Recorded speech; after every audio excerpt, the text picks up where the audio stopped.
Olá,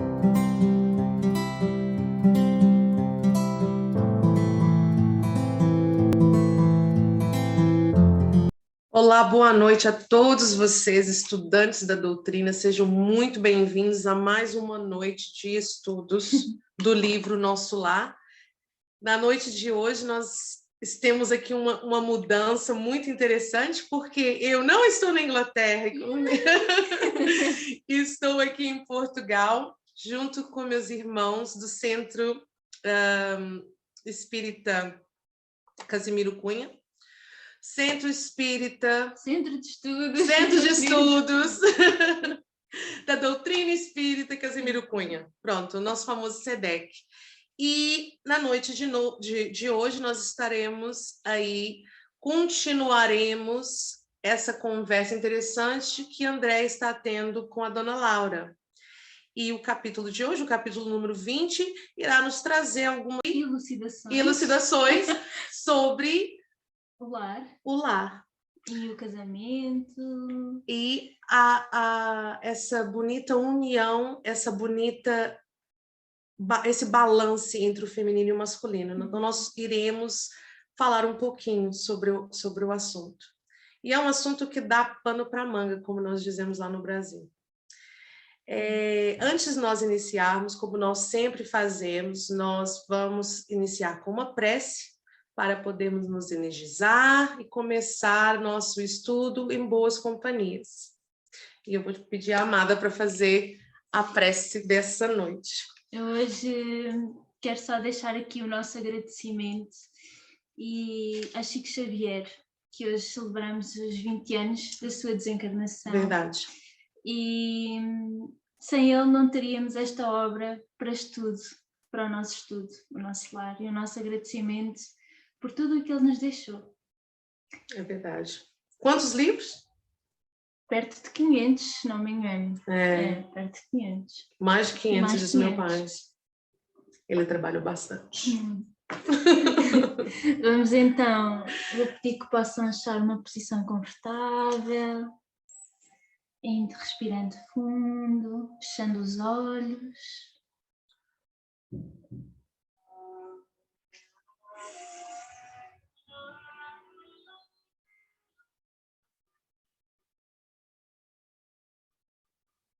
E serenando os nossos pensamentos.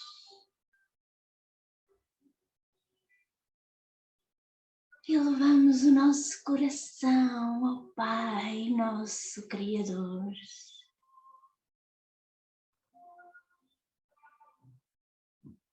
Agradecendo por este momento de união e estudo abençoado e renovador para as nossas almas.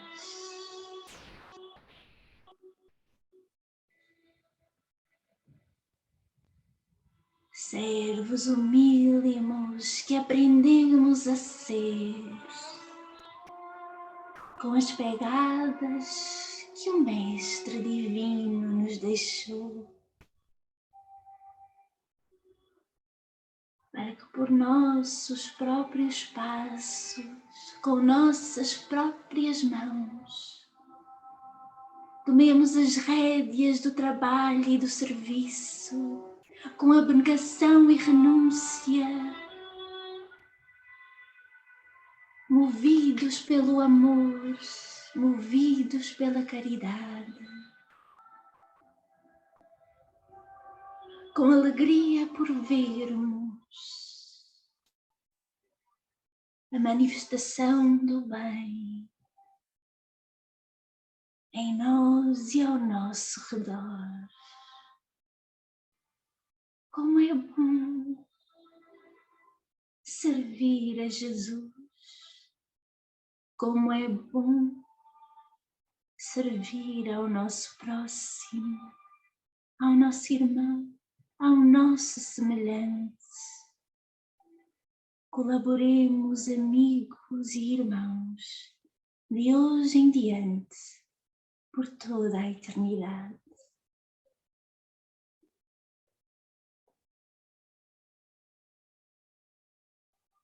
aos nossos mentores espirituais, pedimos que possam nos inspirar no estudo desta noite,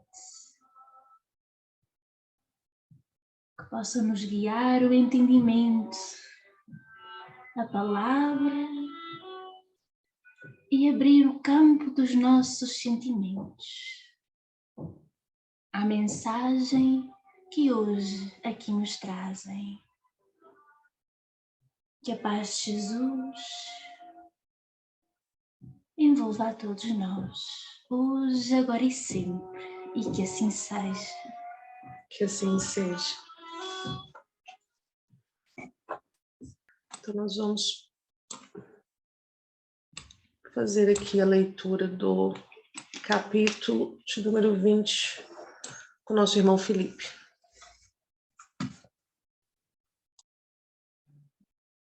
Então, do livro Nosso Lar, de Francisco Cândido Xavier, pelo irmão amigo André Luís, temos hoje o capítulo número 20, Noções do Lar.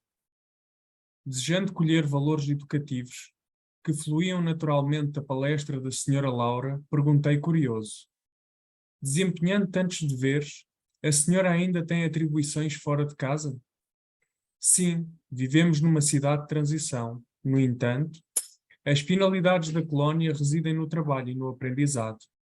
As almas femininas, aqui, assumem numerosas obrigações, preparando-se para voltar ao planeta ou para ascenderem às esferas mais altas.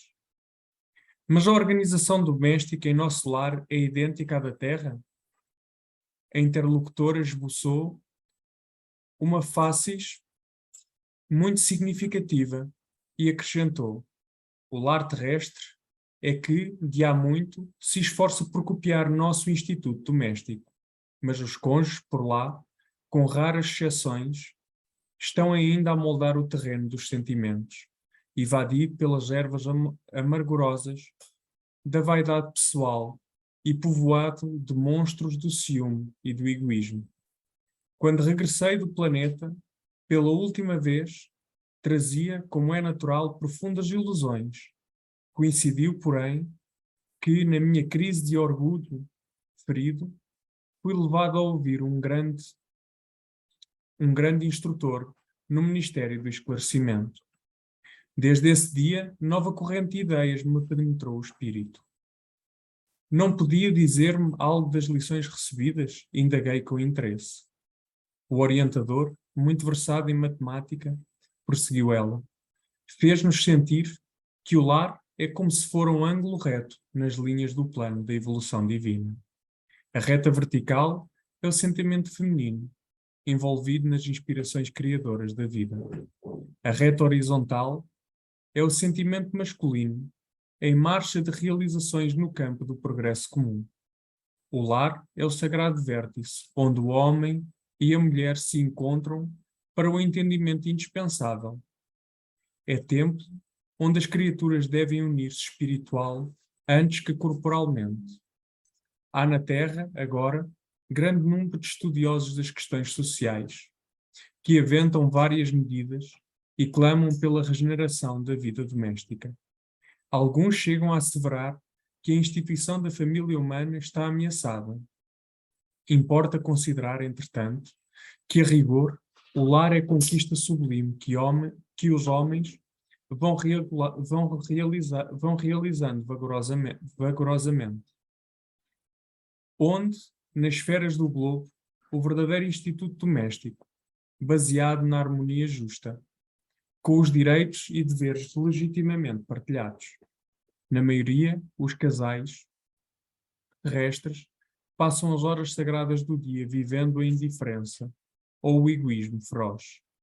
Quando o marido permanece calmo, a mulher permanece desesperada. Quando a esposa se cala, humilde, o companheiro tiraniza. Nem a consorte se decide a animar o esposo na linha horizontal dos seus trabalhos temporais, nem o marido se resolve a segui-la no voo divino de ternura e sentimento rumo aos planos superiores da criação.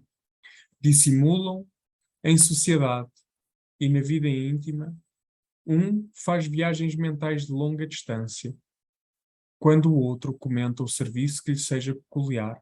Se a mulher fala nos filhinhos, o marido excursiona através dos negócios. Se o companheiro examina qualquer dificuldade do trabalho que lhe diz respeito, a mente da esposa volta ao gabinete da modista. É claro que, em tais circunstâncias, o ângulo divino não está devidamente traçado. Duas linhas divergentes tentam em vão formar o vértice sublime, a fim de construírem um degrau na escada grandiosa da vida eterna. Esses conceitos calavam-me fundo e sumamente impressionado observei. Senhora Laura, essas definições suscitam um mundo de pensamentos novos. E se conhecêssemos tudo isso lá na Terra? Questão de experiência, meu amigo, replicou a nobre matrona. O homem e a mulher aprenderão no sofrimento e na luta. Por enquanto, raros conhecem que o lar é instituição essencialmente divina e que se deve viver dentro de suas portas com todo o coração e com toda a alma, enquanto as criaturas vulgares atravessam a flórida região do noivado, procuram-se mobilizando os máximos recursos do espírito. E daí o dizer-se que todos os seres são belos quando estão verdadeiramente amando. O assunto mais trivial assume singular encanto nas palestras mais fúteis. O homem e a mulher comparecem aí na integração de suas forças sublimes. Mas logo que recebem a bênção nupcial, a maioria atravessa os véus do desejo e cai nos braços dos velhos monstros que tiranizam corações. Não há concessões recíprocas, não há tolerância e, por vezes, nem mesmo fraternidade. E apaga-se a beleza luminosa do amor, quando os cônjuges perdem a camaradagem e o gosto de conversar. Daí em diante, os mais educados respeitam-se, os mais rudes mal se suportam, não se entendem. Perguntas e respostas são formuladas em vocábulos breves. Por mais que se unam os corpos, vivem as mentes separadas, operando em rumos opostos. Tudo isso é a pura verdade, aduzi comovido. Que fazer, porém, meu amigo? Replicou a bondosa senhora. Na fase atual evolutiva do planeta, existem na esfera carnal raríssimas uniões de almas gêmeas, reduzidos matrimónios de almas irmãs ou afins, e esmagadora percentagem de ligações de resgate. O maior número de casais humanos é constituído de verdadeiros forçados, sob algemas. Procurando retomar o fio das considerações sugeridas por minha pergunta inicial, continuou a genitora de Lícias. As almas femininas não podem permanecer inativas aqui. É preciso aprender a ser mãe, esposa, missionária, irmã. A tarefa da mulher no lar não pode circunscrever-se a umas tantas lágrimas de piedade ociosa e a muitos anos de servidão. É claro que o movimento coevo do feminismo desesperado constitui abominável ação contra as verdadeiras atribuições do espírito feminino. A mulher não pode ir ao duelo com os homens através de escritórios e gabinetes, onde se reserva atividade justa ao espírito masculino. Nossa colónia, porém, ensina que existem novos serviços de extensão do lar para as mulheres: a enfermagem, o ensino, a indústria do fio, a informação, os serviços de paciência representam atividades assaz e expressivas. O homem deve aprender a carregar para o ambiente doméstico a riqueza de suas experiências e a mulher precisa conduzir a doçura do lar para os labores ásperos do homem. Dentro de casa, a inspiração, fora dela a atividade. Uma não viverá sem a outra. Como sustentar-se o rio sem a fonte, ou como espalhar-se a água da fonte sem o leito do rio. Não pude deixar de sorrir, ouvindo a interrogação. A mãe de Lísias, depois de longo intervalo, continuou. Quando o Ministério do Auxílio me confia crianças ao lar, minhas horas de serviço são contadas em dobro, o que lhe pode dar ideia da importância do serviço maternal no plano terreno. Entretanto, quando isso não acontece, tenho meus deveres diuturnos, nos trabalhos de enfermagem, como a semana de quarentena e 8 horas de tarefa. Todos trabalham em nossa casa, a não ser minha neta convalescente. Não temos qualquer pessoa da família em zona de repouso. 8 horas de atividade no interesse coletivo, diariamente. É programa fácil a todos. Sentir-me envergonhada se não o executasse também. Interrompeu-se a interlocutora por alguns momentos, enquanto me perdia em vastas considerações. Muito bem, obrigada, Felipe. Muito bem, então essa noite nós tivemos a dona Laura a conversar com o André, a continuar, e essa conversa ainda vai continuar mais alguns, pelo menos o próximo capítulo. E nós ouvimos a dona Laura explicar um pouquinho sobre essa posição do feminino e do masculino nessa construção do lar.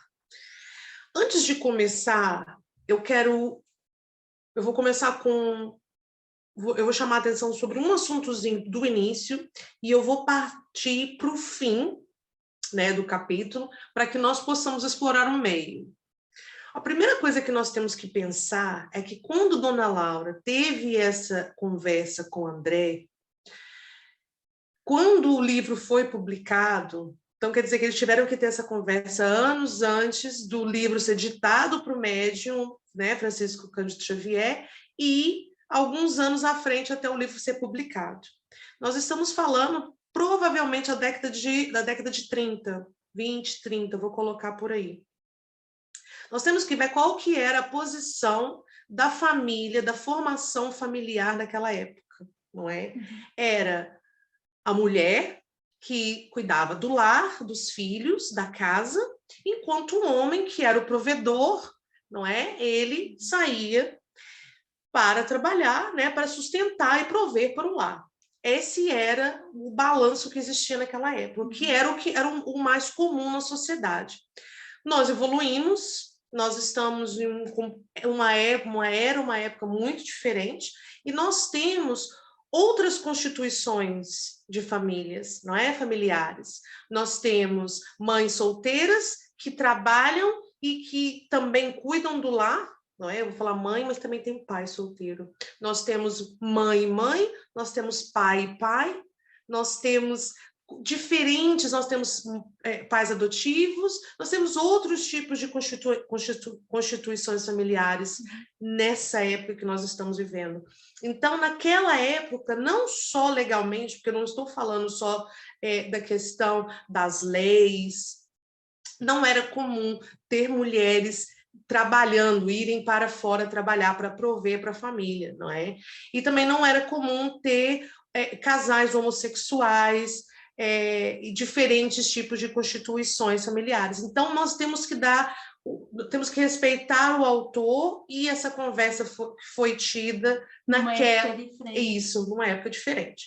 E eu também quero chamar a atenção para o fim, quando Dona Laura, por isso que eu falei que era o começo e fim, ela nos diz que ela não só é uma enfermeira, como Lísias, ela trabalha, né, como enfermeira, mas ela também cuida de crianças, e que quando ela cuida de crianças, ela recebe, os serviços são contados em dobro, ou seja, ela trabalha, nós falamos anteriormente, não sei se vocês se lembram, sobre os bônus horas, que são a forma de pagamento, né, de pagamento ou de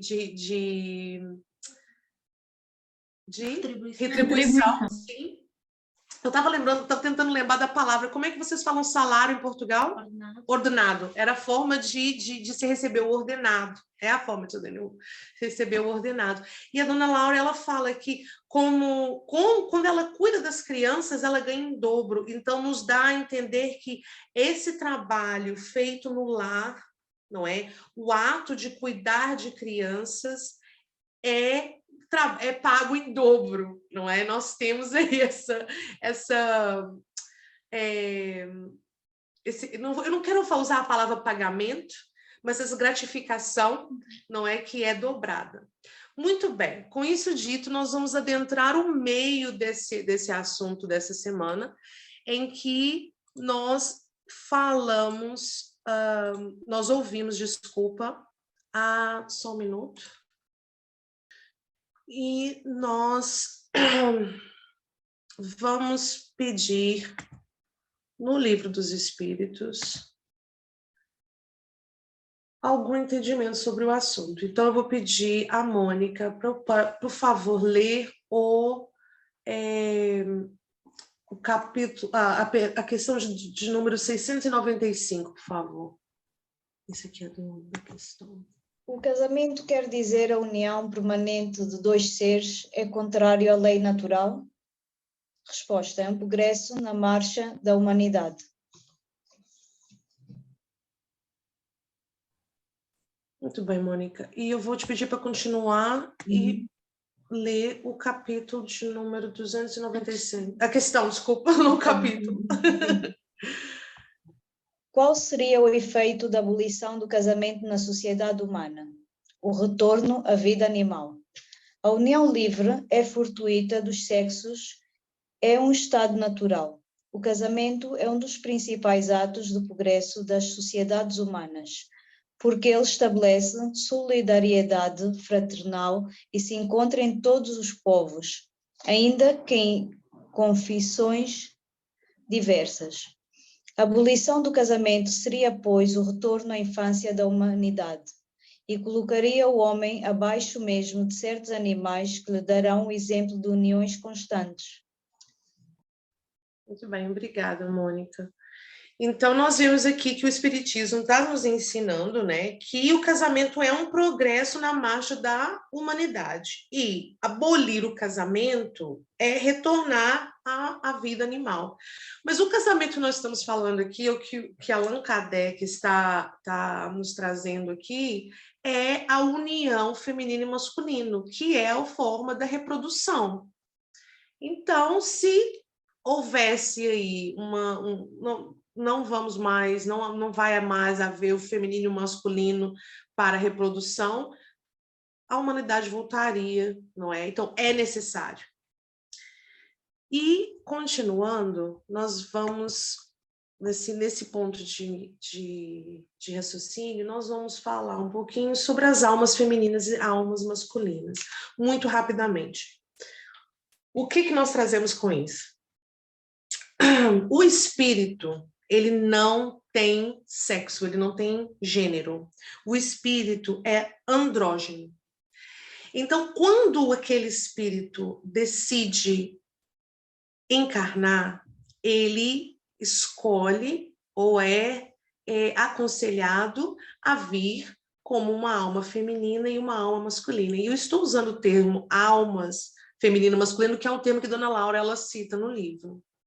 Então, eu, encarnada no corpo de uma mulher, não quer dizer que eu seja uma alma feminina. Eu posso até ser uma alma masculina no corpo, não é?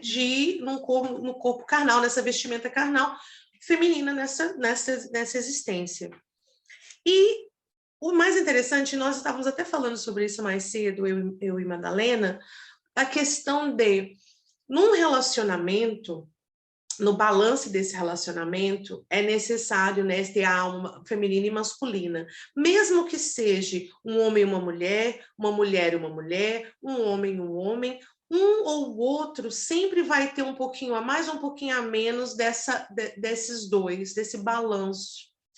Por quê? Porque, às vezes, enquanto a mulher é aquele ser um pouco mais sensível, não é? Que tem muito mais emotivo.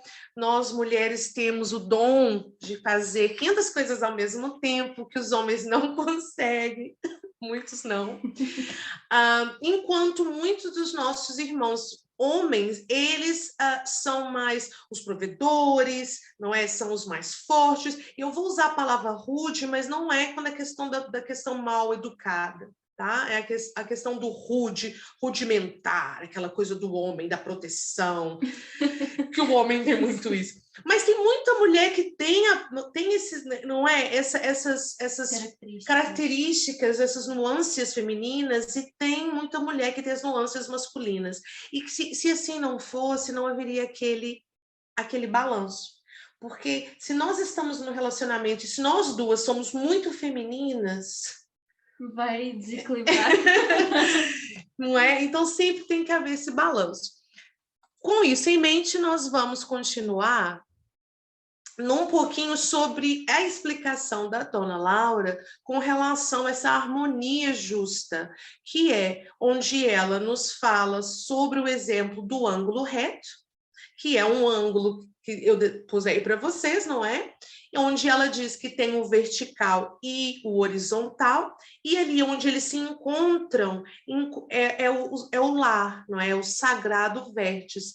E vocês vão ver aí que eu coloquei para vocês aqui um pouquinho sobre essas nuances no vertical, que ela representa o feminino, um pouquinho sobre o horizontal e as nuances masculinas, e ali o sagrado vértice, que é onde as criaturas devem se unir espiritualmente antes de corporalmente.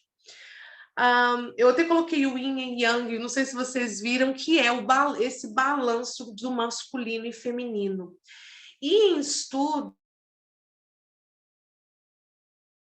em pesquisa, eu não trouxe para nós hoje porque era um pouquinho longo, mas eu consegui encontrar uma explicação muito bonita do Raul Teixeira sobre o casamento, se vocês depois puderem pesquisar, é muito interessante, em que ele diz que nós somos seres que estão sempre à procura de nos entendermos, de nos encontrarmos, e depois nós nos unimos, acabamos por nos unir a outra pessoa, e depois nós queremos encontrar e entender aquela pessoa, sem que a gente nem consegue nem nos entender a nós mesmos. E aí ele fala um pouquinho sobre essa questão, que é super interessante, sobre encontrar esse balanço dentro de nós mesmos, desse masculino e feminino, dentro de nós mesmos, e depois, quando nós nos unimos corporalmente, né, espiritualmente a outro ser, nós temos muito mais facilidade, teríamos, né, em teoria, muito mais facilidade de nos unir àquela pessoa de uma forma mais correta, não é? Eu vou continuar. Tem alguma pergunta, alguma adição ao que nós estamos falando? Não, beleza. Então, nós vamos continuar com um trabalhozinho, um momento de reflexão em grupo, em que eu vou pedir aos grupos para nos trazer um pouquinho sobre da definição do casamento na visão espiritual de cada um. Facinho, não é? Mamão com açúcar. A definição do casamento, que é uma das instituições mais maravilhosas da existência. E eu não sei se vocês já viram, mas tem um livro que o autor é médico, mas ele também é espírita, de um livro que chama Existe Vida Após o Casamento? Super interessante. Que eu vou ter que comprar, porque eu estou noiva. Então, vocês já imaginam a curiosidade. Bem, nós vamos tirar esses 5 minutinhos para pedir aos grupos para poderem ter esse momento de reflexão, e nós voltaremos em alguns minutos. Olá, então vamos falar aqui do casamento. Bem, o que nós tivemos a ver no nosso grupo foi que o casamento nesta fase evolutiva da Terra é sempre, ou maioritariamente, 99% das vezes, expiação e prova. É sempre resgatar alguma coisa, aprender. Então é necessário muita paciência, também o podemos caracterizar como uma escola, no fundo, porque é isso que nós vamos buscar esses ensinamentos. E há aqui um ponto muito importante que também acompanha o que foi dito no livro, que é, nós inicialmente, quando conhecemos alguém e sentimos alguma atração, há certas qualidades que nós identificamos e que gostamos, e só identificamos essas qualidades. Depois, com o passar do tempo, não é? Chega a parte em que nós temos que resgatar esses tais caminhos de expiação e de prova, e nós, nessa fase, começamos a identificar aquilo que já não gostamos tanto. Porquê? Porque aquilo que nós identificamos que não gostamos tanto é o reflexo de nós próprios, ou seja, também é aquilo que nós temos que trabalhar em nós mesmos. E é nesta fase em que o casamento se torna uma ótima oportunidade de a resignação, de termos resiliência, de termos a tal paciência, de termos a tal esperança, de perceber que dias melhores virão e que sempre dias melhores virão, de também entendermos que se nós formos colocados nesta situação, foi para o nosso próprio bem, porque não há nada, como diziam no outro dia, que é, não há nada que eu vá passar que eu próprio não tenha escolhido. E então nós fomos próprios escolher nesta situação. E depois é importante, nesta conversa final que estávamos a ter, que é, muitas vezes há a dissolução do casamento para não cairmos numa situação em que nos venhamos a comprometer mais moralmente ou espiritualmente entre os dois seres, por não conseguirmos ultrapassar certas diferenças. E, como fomos vendo, é um caminho também de integração, de percebermos o que é a energia feminina, o que é a energia masculina, e irmos compreendendo até que um dia chegamos à integração daquilo que foi Jesus Cristo, em que conseguia condensar as duas energias nele próprio, e como foi muito bem observado, que era, Jesus Cristo tinha a capacidade de amar, de perdoar, não é? Mas que é a parte energia mais feminina, mas também tinha a parte mais expressiva do homem, dizer vai e não voltes a pecar, ou seja, mais educativa, mais nesse sentido. E no fundo é isto, o casamento é uma escola muito acentuada nas provas e nas expiações daquilo que ainda temos que trabalhar em nós mesmos, não é o outro, por isso é que nós muitas vezes achamos que é só o outro que tem que trabalhar, mas não, somos nós que temos que trabalhar. E pronto, e é um princípio também de civilização e de compreensão do que é o amor. E passo. Só uma partezinha, Felipe, porque você esqueceu aí de falar do sentimento que mantém coligado o casamento, que é o respeito. Nós devemos abrir mão de certas situações em função do respeito pela individualidade ao qual nós nos ligamos. E temos aí grandes feitos e grandes textos trazidos pela espiritualidade, em que o respeito pelo sofrimento, o respeito pelo estado espiritual, pelo estado emocional, é dado como ponto de partida. Veja bem, no início desse livro, Clarencio respeitou a condição vibratória de André, não se impondo para que ele pudesse ser resgatado. E no casamento é mais ou menos isso. Quando falta esse sentimento nobre, que é o respeito, dá início àquilo que nós éramos na vida espiritual e em outras vidas passadas, e estamos agora agregados no mesmo lar, na mesma cama, né? Eu ainda usei até aquela expressão dormindo com o inimigo, né? Que é literalmente isso, né? Nos casamentos de hoje, e a partir do momento que o respeito deixa de ser movimentado numa relação, até mesmo numa relação de amizade, não é preciso ser casamento, né? Desde que esse sentimento deixa de se movimentar nas relações, a inimizade é certa. E da inimizade para o ódio é um pulo. E daí retomamos novamente ao início de tudo. Então, às vezes, a providência divina nos separa em certas situações para que não venhamos a nos comprometer mais também.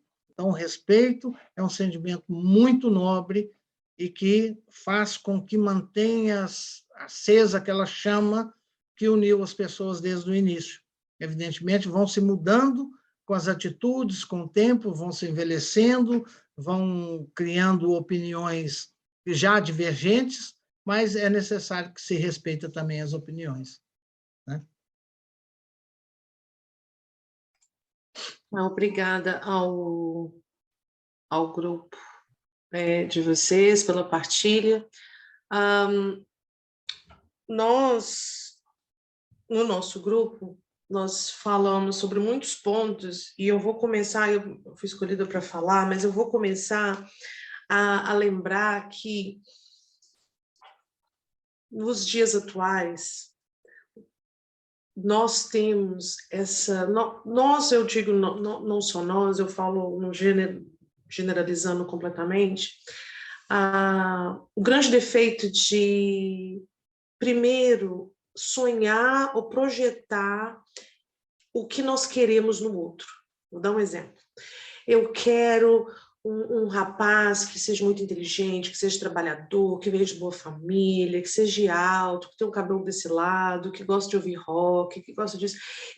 Faz uma lista daquilo que quer do outro. E os homens fazem a mesma coisa. Procuram uma jovem que seja assim, assim, assim, assim, assim, assim, assado. Mas sem pensar antes naquilo que tem a oferecer. Isso é o que eu quero de alguém. Mas o que eu tenho para oferecer para alguém? Eu venho de boa família, eu sou trabalhadora, eu tenho o meu salário, eu tenho minhas dívidas todas quitadas, eu tenho o meu tempo, eu tenho dedicação, eu tenho respeito, porque nós sabemos o que queremos, mas não sabemos o que temos para oferecer. E aí é que tem esse impasse aí, quando o feminino encontra o masculino encontra o feminino, ou vice-versa, por aí vai. Nós falamos sobre a questão das paixões, o conhecimento espiritual, né?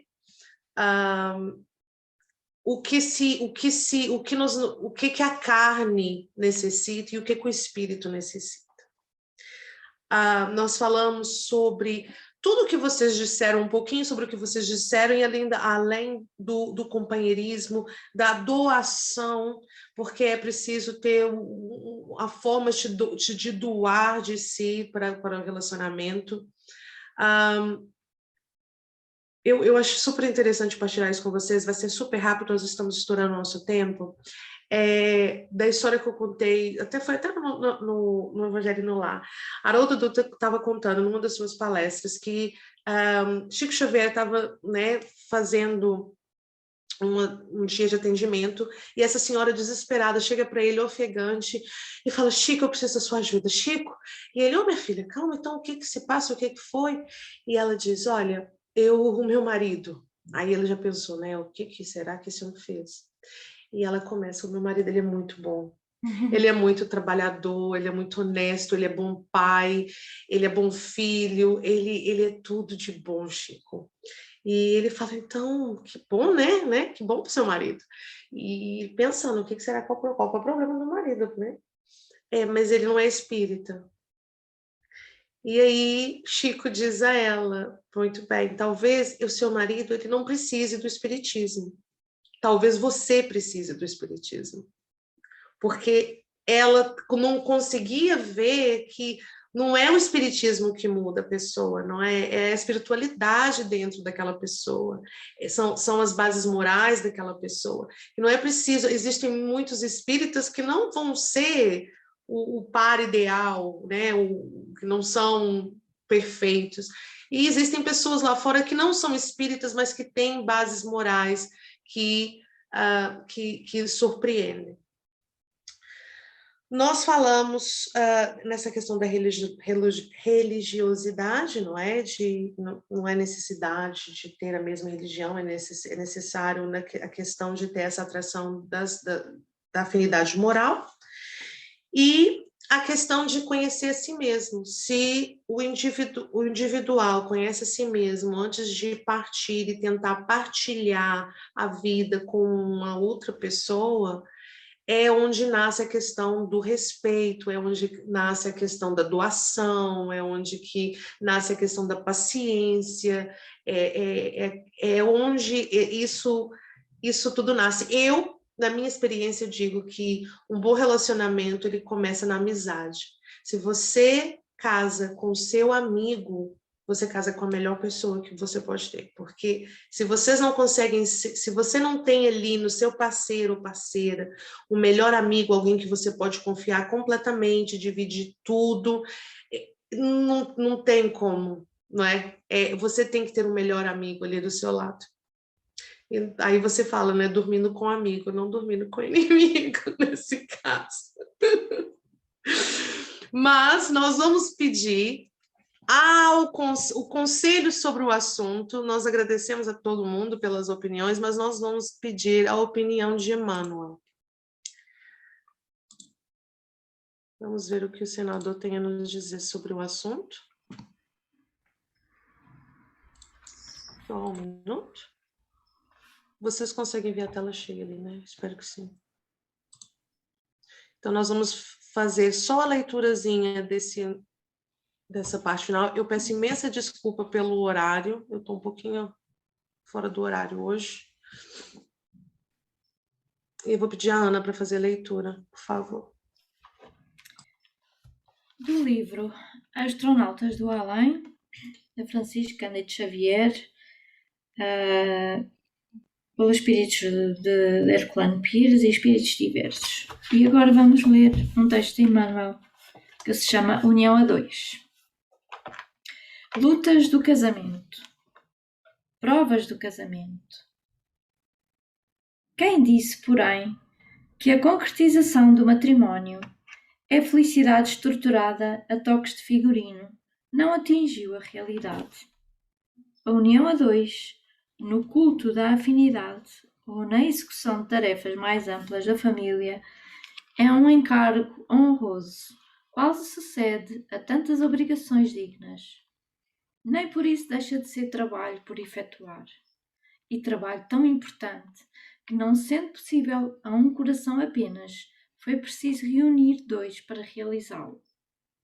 Quando um companheiro delibera empreender certa pesquisa, ou se outro abraça determinada profissão, não nos aventuramos a iludi-los com visões de felicidade imaginária. Ao invés disso, reconhecemos que escolheram um laborioso caminho de serviço em que lhes auguramos o êxito desejado. De igual modo, o casamento não é construção sem bases, espécie de palácio feito sob medida para os moradores. Entre os cônjuges é imperioso que um aprenda a compreender o outro, de maneira a desenvolver as qualidades nobres que o outro possua, transformando-lhe consequentemente as possíveis tendências menos felizes em aspirações à vida melhor. Claramente, todos temos vinculações profundas, idiosincrasias, frustrações e dificuldades. A reencarnação nos informa com segurança quanto a isso, indicando para que lado gravitamos em família, segundo os mecanismos da vida que a experiência terrestre nos induz a reajustar. Em razão disso, todo o par e toda a organização doméstica revelam regiões nevrálgicas entretecidas de problemas que é preciso saber contornar ou penetrar, a fim de que o futuro nos traga as soluções da harmonia irreversível. Se te encontras ao lado de alguém sob regime de compromisso afetivo, não exijas de imediato a esse alguém a apresentação dos recursos de que ainda necessite para ser aos teus olhos a companhia perfeita que esperavas encontrar entre as paredes domésticas. Nem queiras que esse alguém raciocine com os teus pensamentos, porquanto a ninguém é lícito reclamar de outrem aquilo que ainda não consegue fazer. Se não desejas receber nos próprios ombros a cabeça de quem abraçou contigo as responsabilidades da união a dois, é mais que natural não possas impor a própria cabeça aos ombros da criatura a quem prometeste carinho e dedicação. Todos somos filhos de Deus. O matrimónio é a obrigação que os interessados assumem livremente e de que prestarão justa conta um ao outro. Conquanto isso, o casamento não funde as pessoas que o integram. Por isto mesmo, a união a dois, além da complementação realizada, recorda a lavoura e a construção. Cada cônjuge colhe o que plantou, tanto quanto dispõe do que fez. Obrigada, Ana. E aí está por Emmanuel uma lição, que eu vou dizer assim, cada um planta o que, cada um colhe o que plantou. Né? Cada cônjuge colhe o que plantou, tanto quanto dispõe do que fez. A gente não pode cobrar do outro o que nós não fazemos, nós não podemos cobrar do outro o que nós não temos para oferecer também, não é? É simples assim, é o balanço aí. Eu vou agradecer a todos vocês pela presença. Eu vou pedir à Ana, que já estava ali no processo de término, para fazer o término para a gente de uma forma correta, que é com a prece. E assim eu deixo vocês com um beijo no coração e nos encontraremos aqui na semana que vem. Mentira. Nos encontraremos semana que vem, eu não estarei aqui.